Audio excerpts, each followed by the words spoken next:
गई है। ठीक है अम्मा, हम जात बाटी तारे दोनों जनी खाई लियो। अरे भौजी तुहर बड़की पतैया बड़ी करवन्नी बाय। हां देखा खेते बाड़ी के भी काम कई लेत ही, चौवा चांगर के भी कई लेत ही, और घरहू में देवरान जेठान मिलके बहुत एकता रहत है तोरे तीनों पतोहन में। देखी था हम ना। अरे ननद रानी हमार पतैया नीक तो हैया बाटी बड़की, काम काज करे में भी नीक बाय, ना तो रिश्तेदार आ जाए तो खियाए पियाए में हर एक चीज में बढ़िया बाय। हां वही के बदौलत हम चार ठू चौवा बांधे रही था साल का 12 मास। जानी दूध दही हमरे घरे अछरा बिछना रहत है। अच्छा भौजी बहरा पतैयन का बनाए भय हुई है, हमरे भूख लाग बाटे। हां ला दुई कवर खाई ले, ठंडी में का है ना कि घर में अगर मिल जाता खाना तो खा लियो। अच्छा जुड़ाई उड़ाई जाता तो ठंडी लागत है, खाए हुए का मना नहीं करत है। अब भौजी ठंडिया में ज्यादातर भूखिया लागत है।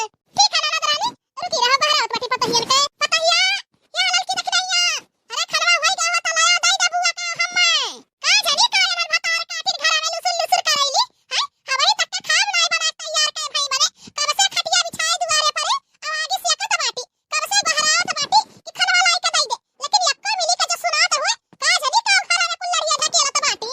अरे भौजी मानो चाहे ना मानो जतनी करवन्नी तहार बड़की पतैया बने चटपट कइले थी, ओतरी छरफर तहार दोनों पतैया बाटी नहीं का जनी बनावत बाटी कि रजाई तान तान के सूतत बाटी है। हमारे नंद भौजाई यही बहरे ये सीटी में बैठी बाटी खा बगोरत बाटी। भौजी हो तनका कस के गहरा होता। अरे गहराई में नहीं बहिनी। हां चली तो बाटी देखी था का करत बाटी बनावत बाटी कि रजाई तान तान के सूतत ही भतार काटक बिटिया लोगे। का बताइए हमार भैया बाबू दीदी बहनी लोग नैहरा में आए जाना तो नैहर का रौनक कुछ अलगे रहा था। हां पूरा 12 साल हो गए हमें नैहर से ससुरे गए। हां और वही ससुराल से चली गए ना बम्बई 12 साल हो गए रहत नैहर के मुंह नहीं देखे रहन। हां लेकिन अब की हम अपने मन से से झगड़ा कई के कहे ना अब की नया साल अपने नैहर में हम मनाई। हां झगड़ा लड़ाई कई के कैसे चली आए आया हाय के देखत बाटी ना तो गांव के टोला मोहल्ला के अलगे ही रौनक बाटे। का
आइली हम त सोचा